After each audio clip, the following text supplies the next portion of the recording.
Well, welcome to the Hangout with Curtis Palmer, gold medal Paralympian and best-selling author who talks about being broken but never beaten.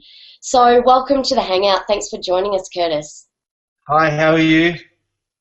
Good, thank you. I'm very grateful to have you on the Hangout today because I know that on a daily basis you inspire many people. And one of the things that we try and do with Empower You TV is show people how they can go from where they are now to where they want to be and show them that that gap is not very big at all. Now, I understand that you certainly faced a major tragedy at a tender age, and you overcame that tragedy and turned an adversity into something insanely incredible.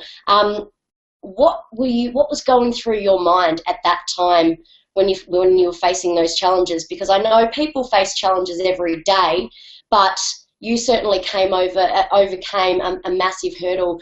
What was going through your head?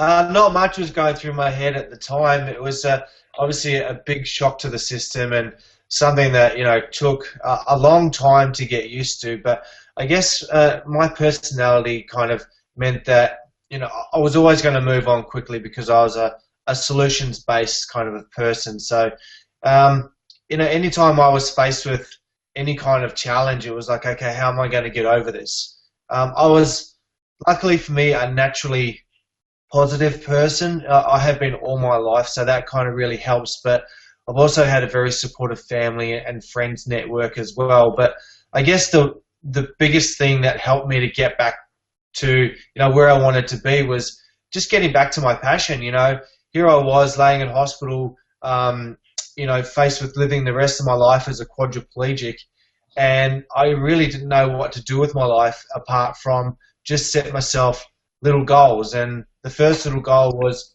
get out of that hospital bed. The second goal was get my way down to physio. The next goal was getting to rehab, getting back to school. All these little goals added up to some really cool things. It wasn't until I was introduced back into sport that I realized that, okay, I can't play rugby league anymore, the one thing that I love to do more than anything in the whole world, but there's so many other things that I can do with my life, and that's kind of, that kind of set me up for the rest of my life, really. I looked at things differently from that point on because it doesn't matter how bad things are, there's always a silver lining, and no matter how tragic the incident can be.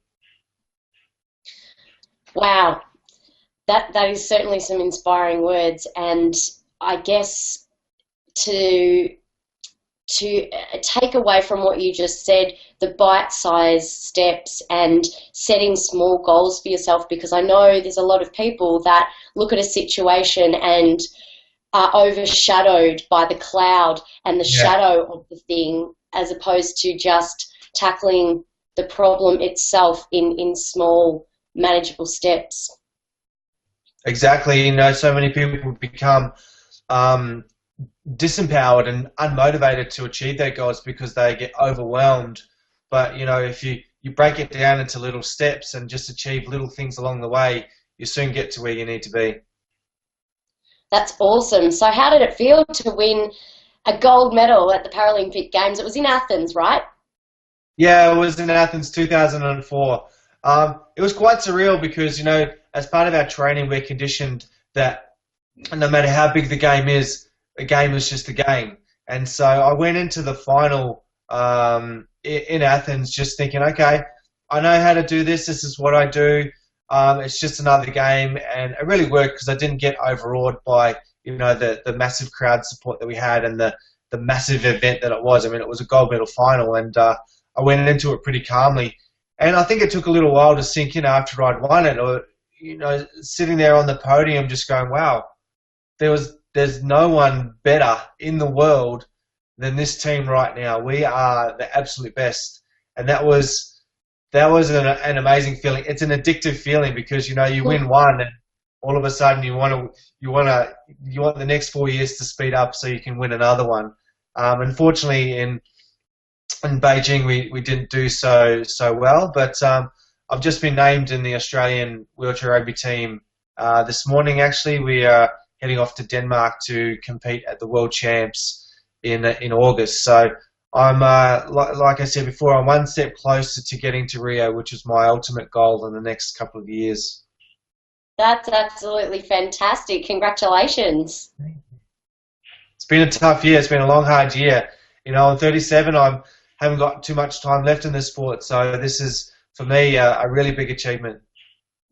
That is awesome. Were there some days that you just wanted to give up and throw in the towel, especially earlier on?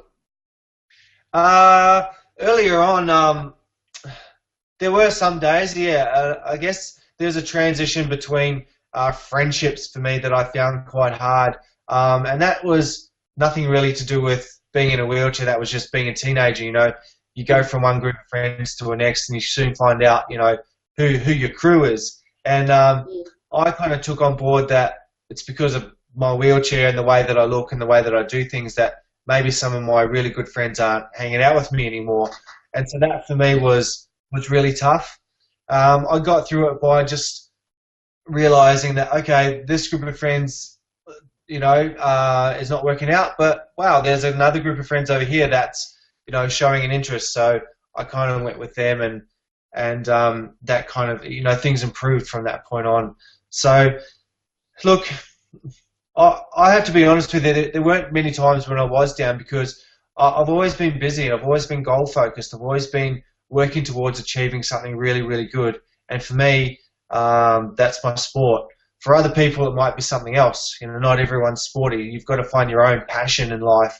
Otherwise, there probably would have been a lot more darker days. There would have been days where I didn't have anything to get out of bed for. But fortunately for me, I made it so that I had things to look forward to. I had things to aim for all the time. So I didn't really think about, you know, the negative side of, you know, being in a wheelchair. That's such a huge lesson, because, you know, I think with everybody in day-to-day life, the importance of having something to look forward to and a goal to set, to strive towards, is so crucial, because it really does give you that purpose and that sense of needing, and not only needing, but wanting to get out of bed in the morning to work towards it and achieve.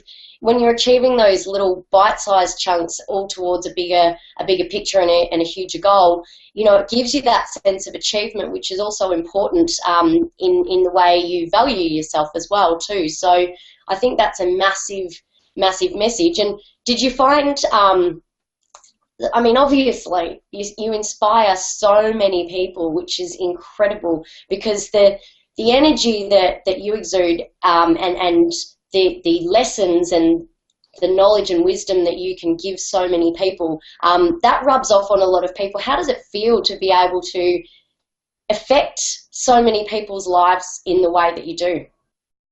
I think that's a really important part of life, actually. You know, it's really good to be achieving things for yourself, but, you know, passing on your knowledge and the lessons that you've learnt along the way is it's going to make this world a better place, and that kind of what makes me, you know, feel better. It makes me it's one of those things that kind of inspires me to keep going, is helping others. And so with an example of that is I'm working as a coach for the New South Wales GIO Gladiators, the New South Wales wheelchair rugby team. And so there's young guys that are coming through that have, you know, I've been in their situation, you know, almost 22 years ago now, but they're coming through rehab. They've found wheelchair rugby, and you can see the spark in their eyes. They've come out of rehab and out of that environment and gone, wow, this is something pretty cool that I can get my teeth into. And I'm surrounded by other people that have been through exactly what I've been through. And I think that is really important as well, is surrounding yourself with the people that are going to get you to where you need to be. You know, you got to. I quickly got rid of the poison in my life, and I surrounded myself with other people that were going to get me to where I needed to be. And yeah, that's if I can be that influence on someone, then it makes me very happy. Yeah, that's so important to to surround yourself with like-minded people, and actually, it's one thing that Travis Clark mentioned yesterday. We held an event up in Sydney, and one of the things that he drives home is, if you want to fly with the eagles, you can't be scratching with the turkeys. And I know that's a very broad statement, but it is true that you do have to surround yourself with not only like-minded people, but people that are going to lift you to where you want to be and help you achieve your goals and support you, which is also really, really crucial to keep that positive energy around you. So where you mentioned that, you're 37 and, that the career is a certain lifespan. Where to after here? Have you got any major plans that after rugby, or it's just all about rugby at the moment? At the moment, yeah, I'm studying to become a personal trainer because sport is the one thing that I'm absolutely the best at, and one thing that I love to do. So, along with some public speaking, if I can get people fit and healthy as well as guide the mental aspect of their lives, then what better career for me than to do that? So I'm studying 2 days a week at the moment, but my wheelchair, I get paid to play wheelchair rugby, so it's my job. It takes up a lot of time, and as you can imagine, a lot of energy.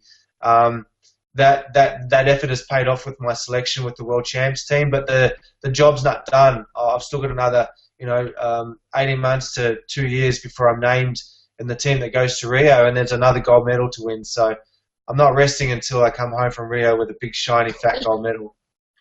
I love it. Well, thank you for joining us on the Hangout. I'm sure everyone watching wishes you all the best with your endeavours for Rio, and I have no shadow of a doubt in my mind, if anyone's going to get to Rio, you're going to get to Rio.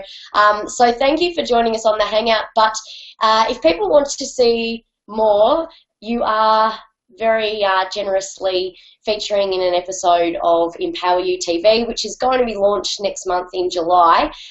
So people can keep an eye out for that. But in the meantime, I hope you have a great day. I know you've got to rush off now, as do I. But I look forward to speaking to you again when we meet up to interview for the full episode. Thanks, Tim. Have a great day. No worries. You too. See ya. Bye-bye.